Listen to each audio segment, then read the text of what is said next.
Alright guys, it's Richie Rich back again, and in this one I'm gonna be looking at the Batman movies that came out in the 2000s, so the ones that kind of resurrected the Batman franchise, so from the Christopher Nolan directed films, his trilogy, so starting off with like Batman Begins that came out in 2005, followed by the epic sequel, The Dark Knight. It came in 2008.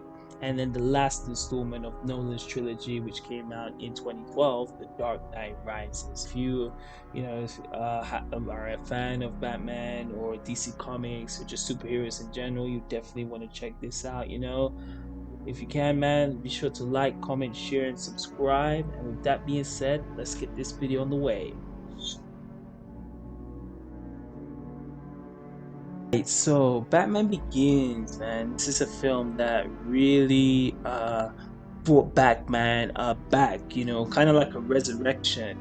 Batman, due to like the really bad versions that Joe Schumacher directed, Batman was like gone, and Batman didn't reappear into the mid 2000s, with this, origin story of Batman, which was Batman Begins, so Batman Begins is a very interesting version of Batman, because this one it takes like the whole story of like Batman and like focusing on fear, like what Batman does to lure his victims, the way he tries to beat his victims, and the way he tries to use fear as something that he was afraid before, which was bad. He makes that his weapon. Christopher Nolan, who has just a very unique kind of style of directing. I mean, it's first witnessed like in this movie and his other films that he's done later.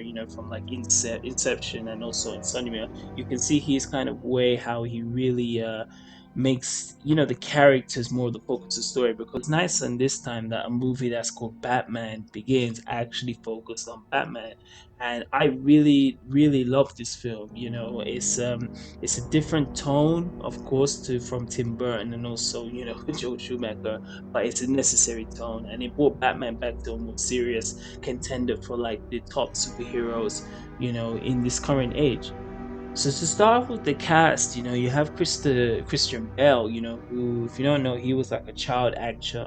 He appeared in few films when he was younger, and as he got older, he appeared in like probably his most recognizable role. He appeared in American Psycho, which was in 2000. And honestly, if you see that film, you can actually picture like, okay, this could actually be like Norman Bates, the character who plays American Psycho. He could actually play Bruce Wayne. Like I said, it's a spin image of what Bruce Wayne, of that playboy persona that Christian Bale captures. Excellent.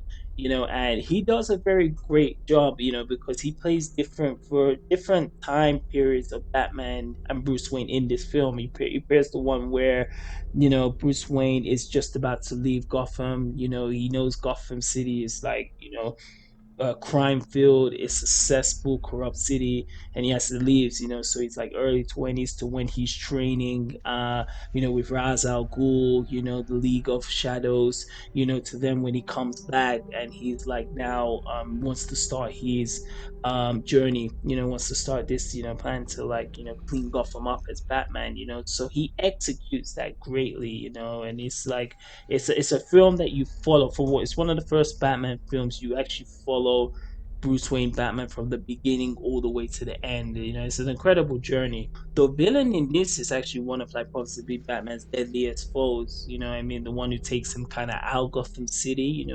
Ra's al Ghul, which in the comics I believe is pronounced Raish, but in the films, and some other media, they actually pronounce it Ra's al Ghul. So what happens is whilst Batman is actually on his travels, across the world, learning all these different styles, martial arts, and like different ways of like knowledge, that he can use. Ra's al Ghul meets him, I believe it's in Asia, and he actually gives him an opportunity so he can train under him. It's like a mentor. So he gives him like skills that he hadn't actually learned, and it's like the reason why they actually kind of split and Batman doesn't actually become like a member of the League of Shadows is because Ra's al Ghul actually as yeah, says that like Batman needs to kill to prove himself, worthy to be them, because to kill like this prisoner, so like because Batman declines it and he knew they were gonna go to Gotham and like destroy, he like you know he leaves them, he ends up like torching the whole place where he fights Ishal Ghul, and he makes his way to Gotham. And I really do love like Liam Neeson's portrayal of Ra's al Ghul. I think he really captures the whole. Ra's al Ghul doesn't see himself as a villain. What I mean, he knows Gotham City is fucked. As Bruce Wayne does, but they both go different ways into like finding a solution. Ra's al Ghul just wants to destroy, and just only the ones who survive, they're the ones who are going to build this kind of utopia. And I really do love the scene where like Rachel Ghul and Bruce Wayne are in Wayne Manor, and Rachel Ghul saying, "You are my greatest student. You should be standing beside me, saving the world." And Bruce Wayne saying, "I'm gonna be here, but I'm gonna stand in, from you and Gotham City." So it's like they both share the same goals, but there's a line, like I said, Batman won't cross and Ra's al Ghul can. So I think he was the perfect villain to, start this franchise. I think the coolest thing, especially with this, which was a different take, was this was the Batman. This was one of the first Batmans that actually made it like a realistic version of Batman. Like this is a Batman that could exist in the real world. So if you forget like the Batman films that come before, even some of the other ones that came after this, like Justice League, like I couldn't imagine like any of the Justice League, Superman existing in this world. It's a very realistic take of Batman. Even if you see some of the arsenal and also like his mobiles, like the Batmobile, for instance, and some of like his, and just it's just like a modern take of Batman for this time, and I think it goes well for what Christian Nolan is looking to do in this. To be honest, like after rewatching this back, it's a very easy to say that this is definitely the strongest Batman film, especially from the ones before, because where this film, especially what I also said about the Mask of Phantasm, it's the story. Like Christopher Nolan's story is so grand, is so put together that there's not really too much errors. There's only like maybe just like a few nitpicks. I mean, common one's Christian Bale's voice. That's they always mention that it's not as like graspy as it gets on in the later films, but in this film, I feel it's dialed back a peg, so it's okay. But the structure of the story in this is incredible and is superior to the other Batman films, that came prior to this. It's like I'm probably the only contender. This is the Mask of Phantasm. So definitely, if I had to rate the first one of Christopher Nolan's films, Batman Begins, man, this is like at least like a solid 4.5 out of 5. The story is great. It's nice seeing Batman brought back, especially after what Batman and Robin did.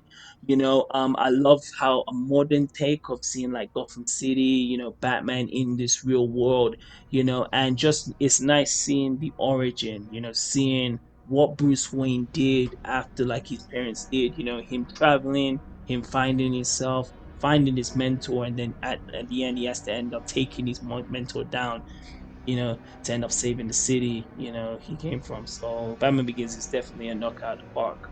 And like after like Batman Begins really proved successful in the theaters, they were planning a sequel from even the original of the end of Batman Begins, like there's a famous scene where like Batman meets Commissioner Gordon, which was actually in the comics as well.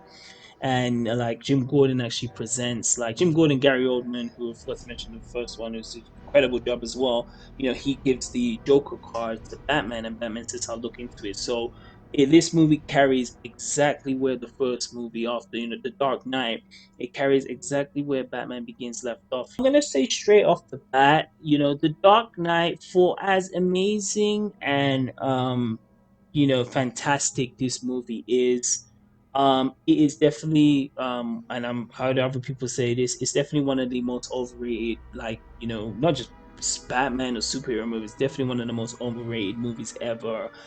And rightfully so. I do think of the incredible performance of the Joker. Heath Ledger playing the Joker. This movie does like escalate. As Gary Oldman, Jim Gordon says in the first movie, talking about escalation.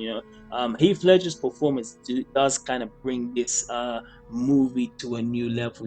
So yeah, man. Like most of the characters who appear in Begins appear in this one. You got Jim Gordon, Gary Oldman, amazing. Got Morgan Freeman, Lucius Fox, Michael Caine, Alfred.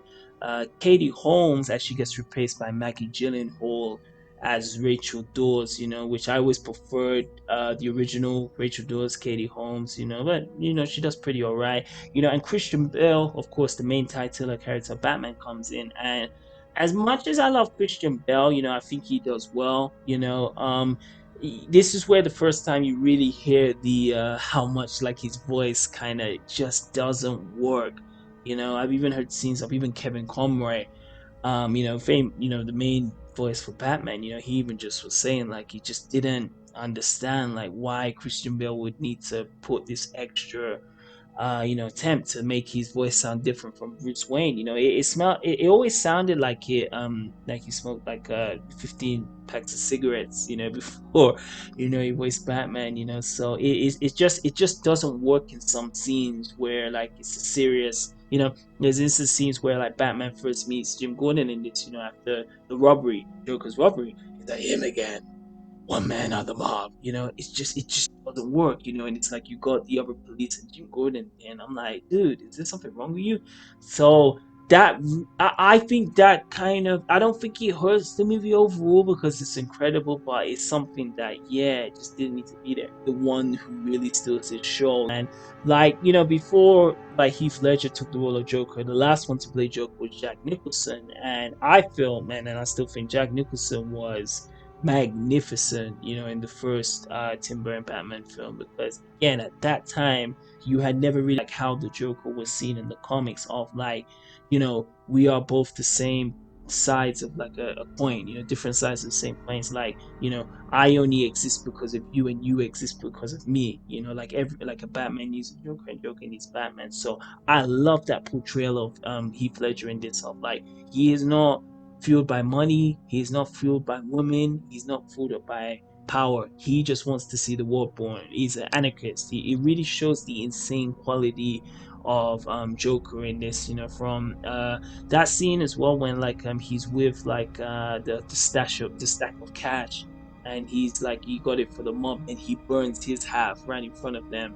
You just really see that this guy is missing a few screws, and it is a shame, because this was the one of the last performances Heath Ledger did, and it's like you can tell, man, he really went well, and he ended up getting like even an award for this. He got like a supporting Oscar, But like I could talk about Heath Ledger in this film for as much as I can, But it was truly 5 out of 5, because after rewatching this back, and then comparing this to the original Tim Burton Batman film, it is very similar thing, like even though they don't do an origin of the Joker in this, he's very more mysterious. Pretty much how Batman was in the first Tim Burton film.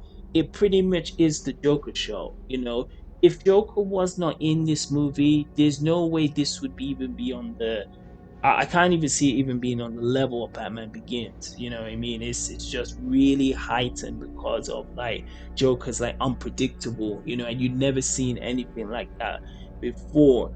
So it is a strong film. You know what I mean? In some ways I do prefer Batman Begins just because of the story, but Joker in this, man, Heath Ledger, it's just that having that just that MVP, just takes it to a new level, and definitely also going to include like Aaron Carr, who gets really underrated just because of like, how like, grand, like blockbuster, how like grand Heath Ledger was, like Aaron Carr playing Two Face, his arc, being the good guy, and he ends up, you live long enough to become a villain, he ends up becoming that, so Man, like I think like the whole cast in this one really bring an A game, but definitely the biggest highlight is Heath Ledger. A final score for The Dark Knight. As much as I love Batman Begins story, and especially like a resurrection of Batman in the film, Heath Ledger's performance is so sublime in this film. So I would have to give this a 4.75 out of 5.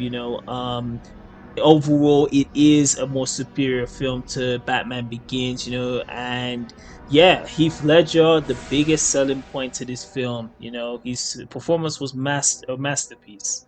For all the good I could say about like, Batman Begins and also The Dark Knight 2008, The Dark Knight Rises that came in 2012 is a real huge clusterfuck of a movie. This is a this is one of those times, when you have like you have your movies and it's like, okay, now you're going to the third film, you're going for the trilogy, like Warner trilogy. I honestly can say this, like, it didn't need a third film, for a couple of reasons. Big thing is Heath Ledger, the one who did that excellent like performance of the Joker, his rendition of the Joker. He passed away, like I think possibly just when they were on the works of making this third film, to like, kind of tie the loose ends of like, Batman, escaping after like, Harvey Dent dies and he wants to take the blame. So the issue with this film, even to begin with, is like you start Dark Knight Rises off like probably like the two best like characters are now gone. You got Two Face and now you got Joker, who are not present. Like there's a memorial in the Star of Rises is gone, and the Joker's not mentioned. So it's very difficult, especially how Heath Ledger was so great in that movie, to be like, okay, we're gonna make something else that can top that. It was a movie that was already doomed to fail. The new characters that come in is like, with the main antagonist, who's Bane, Tom Hardy, who I think, majority of people, I do love Tom Hardy as an actor. The whole idea of like Bane, because Bane originally is meant to be like Latin American, if you come to the comics, he escapes from, the prison, and then he goes to Gotham City to like, conquer, to defeat, Batman. He lets out all of the criminals in the prison, and he defeats Batman when he's completely weakened, he breaks his bat, you know. The issue with this is Tom Hardy is definitely not that version of that. It's like he has like a more like Eastern European accent. He doesn't have the venom that's from the comics. He's definitely, of course, a lot smaller than the actual original comics Bane. But I think where the issue with not really Tom Hardy's performance is, it's just that I think they crammed so much of Tom Hardy's Bane, and it's like these like other characters, Talia al Ghul, who's actually in here as well. They crammed so much in this film, and Talia al Ghul, who's pretty much like a plot twist at the end. She ends up becoming like one of the main antagonists of this film. So you have a Catwoman, who's played by Anne Hathaway, and you know is nothing, in my opinion, is nothing you can compare to Michelle Pfeiffer's. Like, she is Catwoman to me. I was rewatching this recently, and it's like almost like a 3 hour film, but it's 3 hours of like this parts doesn't have to be here, like I remember watching this and it's like I paused there and I was like, there's 2 hours left, and there's a lot of scene in this movie that Batman is not there much of the movie, way too much in the movie. They tried to put like Bane storyline, of the whole Nightfall, which I think should have been the main focus. But then they tried to include Talia, of like, again, she wants to carry on what her dad did. It's kind of like what happened in the comics with No Man's Land, of this kind of like um apocalyptic, like destroyed version of Gotham City, and it's just that, again, just way too much in one movie that didn't need to be there. I really didn't enjoy this after rewatching this. I remember watching this in the cinema for the first time and I was like, this film sucks, I honestly believe it's even weaker than the Batman Returns. As much flack as Batman Returns gets, I can watch that, no problem. So I would give The Dark Knight Rises 3 out of 5.